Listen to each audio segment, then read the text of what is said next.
পরিস্থিতি এমন পর্যায়ে চলে যাচ্ছে যে এখন সম্ভবত সাংবাদিক ইলিয়াস পিনাকি তারা মিলে একটা নতুন সরকার বাংলাদেশে বা রাজনৈতিক দল গঠন করতে পারে, যেটার প্রধান হবে তারা।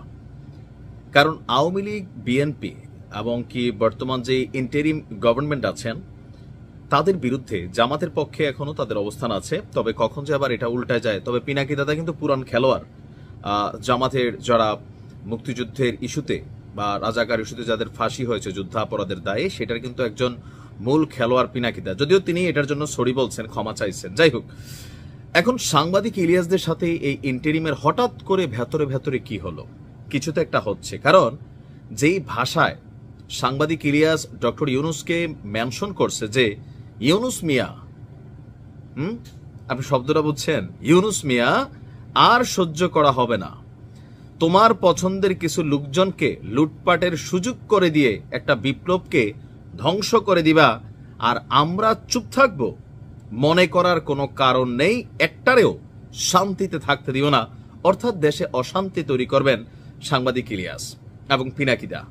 এখন কেন সাংবাদিক ইলিয়াস চেইতা গেলেন আসেন, কারণ সাংবাদিক ইলিয়াসরে এই সরকারের যে প্রশাসন আছে তারা কিন্তু এক ধরনের নতুন ভাবে সাইজ করে ফেললো। সাইজের মাত্র শুরু, আরো অনেক কিছু হয়তো হবে। কারণ পুরান মামলাগুলাই যখন শেষ হয়নি তখন আমরা দেখলাম প্রশাসনে সাংবাদিক ইলিয়াসের বিরুদ্ধে আরো একটা মামলা দায়ের হয়েছে, আর যেটা কোনোভাবেই হজম করতে পারছেন না সাংবাদিক ইলিয়াস। ঘটনার প্রেক্ষাপট কি, আমি যখন নিউজটি করছি কিছুক্ষণ আগে সাংবাদিক ইলিয়াস তার ফেসবুকে লিখেছেন, সময় এসেছে ইউনুসের পারিবারিক সরকারের বিরুদ্ধে, ইউনুসের পারিবারিক সরকারের বিরুদ্ধে সরাসরি নেমে যাওয়া। এখন কাদের নিয়ে নামবে, জামাত নিয়া নাকি এনসিপি? তো এই মুহূর্তে বিভাজিত, পিনাকি দারে পাত্তা দেয় না, হান্নান মাসুদ থেকে মাহফুজ থেকে অনেকে আছে, বরঞ্চ তার বিরুদ্ধে তারা লিখে। তো আসলে কারে দিয়া করবে? সাংবাদিক ইলিয়াস এবং পিনাকির কি বলা হয় যে ওনাদের একটা নির্দিষ্ট কিন্তু টিম আছে, সামহাও তাদের একটা বড় অংশ সাপোর্টিং টিম আছে। তো তারা কি আসলে কোনো দলের বাহিরে গিয়ে সরকারের বিরুদ্ধে কোনো অবস্থান নিতে পারবে, মাঠে নামতে পারবে? মানে কোন আইডেন্টিফিকেশনে নামবে যে আমরা ইলিয়াসের সৈনিক বা আমরা পিনাকির সৈনিক, এরকম কোনো পরিচয় আমি জানি না। তবে ইলিয়াস ভাই বলছেন যে আগের মামলা শেষ হয়নি, তার উপর আরেক মামলা ডিজিএফআই এর ইন্ডিয়ান ঘেটু জাহেদের ব্যাপারে। আচ্ছা, মানে সাংবাদিক ডক্টর জাহেদ তিনি কথা বলেন, তো তাকে প্রতিনিয়ত আপনার ইন্ডিয়ার দালাল বা সেনাপ্রধানের দালাল এরকম কিন্তু বক্তব্য পিনাকি এবং ইলিয়াস তারা বরাবরই সোশ্যাল মিডিয়াতে দিয়ে থাকেন।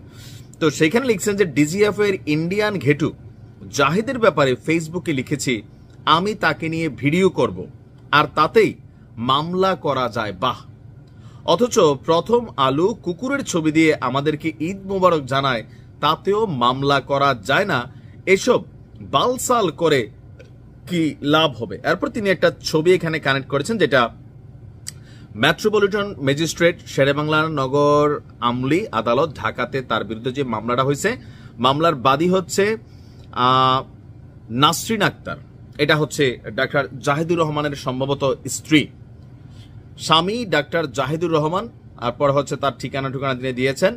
আর যার বিরুদ্ধে মামলা, ইলিয়াস হুসাইন, পিতা মৃত আব্দুর রাজ্জাক, সাং, খাসপাড়া থানা দর্শনা, জেলা চুয়াডাঙ্গা, তার বিরুদ্ধে মামলাটা রুজু হয়েছে। বেসিক্যালি সাংবাদিক জাহেদ এবং রুমিন ফারহানিকে নিয়ে কিছু জিনিস সাংবাদিক ইলিয়াস কয়েকদিন যাবৎ প্রকাশ করছেন। তবে আমার কাছে মনে হয় মাঝে মাঝে সাংবাদিক ইলিয়াস আউলাই যান, মানে ওনার যে স্ট্যান্ডার্ড লেভেলটা ছিল সেখান থেকে ইদানিং সময়কার কিছু কিছু নিউজ বা ওনার অপছন্দের মানুষদের যে ব্যক্তি জীবনে তিনি টানাটানি করেন, এটা আসলে কি সবাই পছন্দ করে? কিছু মানুষ পছন্দ করে, বাট অধিকাংশ মানুষ কিন্তু আসলে এটা পছন্দ করে না।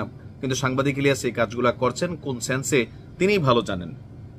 এই জিনিসটা সত্যি সত্যি সাংবাদিক ইলিয়াস কখনো ভেবে দেখছেন কিনা জানি না, যে 5ই আগস্টের পরে ওনার যে কন্টেন্টের কি বলা হয় যে ক্রাইটেরিয়া, এগুলাতে অনেক রকমের পরিবর্তন আসছে। তো কিছু ক্রাইটেরিয়া এরকম হয়ে যাচ্ছে যে ওনার যারে অপছন্দ হচ্ছে তিনি তার পারিবারিক ব্যক্তি জীবন, বিভিন্ন গোপন ভিডিও ফাঁসটাস করা বা লিঙ্কটিং দেওয়া, এটাকে আসলে সাংবাদিক ইলিয়াসের সাথে যায়? আমার মনে হয় যায় না, বাট তিনি সামহাও এই কাজটা করছেন। তো এখন সেখান থেকে ডাক্তার জাহিদুর রহমান, রুমিন ফারহানা, আরো বিভিন্ন মানে মানুষ যারা আছেন তাদের বিভিন্ন লিঙ্কটিং প্রকাশ করছেন, যেটা নিয়ে ডাক্তার জাহিদুর রহমানের স্ত্রী তিনি কিন্তু মামলাটা দায়ের করেছেন এবং তিনিও এই মুহূর্তে প্রভাবশালী একজন ব্যক্তির স্ত্রী। আর পুলিশের কাজ হচ্ছে মামলা নেওয়া, পুলিশ নিছে। এখন এটাতে সাংবাদিক ইলিয়াস খেপে গেছে। আর কেউ কেউ বলছেন যে ইউনূস প্রশাসন ইলিয়াস এবং পিনাকি এদেরকে আসলে ওরকম পাত্তা দেয় না। তবে প্রশাসনের বিভিন্ন জায়গায়, পুলিশ, আর্মি বা বিভিন্ন জায়গায়, সরকারি বেসরকারি জায়গায় তাদের একটা প্রভাব থাকলেও ইউনূস সরকারের ভেতর সাংবাদিক ইলিয়াস এবং পিনাকি রেড কার্ড প্রাপ্ত ব্যক্তি, তাদের কোনো পরামর্শ সরকার আসলে নেয় না। কারণ তারা যে কোনো সময় সরকারের বিরুদ্ধাচরণ করবে, এটা সরকারের একটা কনসেপ্ট। এই যে এখন ধরেন ডক্টর ইউনূসকে যেভাবে গতকালকে পিনাকি ঠাপাইতে ঠাপাইতে গাছ উঠাইয়া দড়ি ধরাবেন বললেন, সাংবাদিক ইলিয়াস এখন যেই ঘোষণা দিয়ে দিলেন, তবে সাংবাদিক ইলিয়াসের রাগের জায়গাটা হচ্ছে যে তাকে এই সরকার এখন এই যে মামলাটা নিল, মানে এই সরকার ক্ষমতায় ইলিয়াসের বিরুদ্ধে একটা মামলা নিয়ে নিল, মানে সরকার তো তারা সাইজ করে ফেললো, এটা তিনি আসলে নিতে পারেন নাই। এখন দেখা যাক। তবে আমার মনে হয় যে এগুলাতে আসলে কারোরই কোনো লাভ হবে না। দিন শেষে প্রত্যেকটা রাজনৈতিক দল জামাত ছাড়া বাকিদেরকে তারা বিগড়ে ফেলতেছেন, এটা তাদের জন্য অদূর ভবিষ্যতেই খারাপ হবে।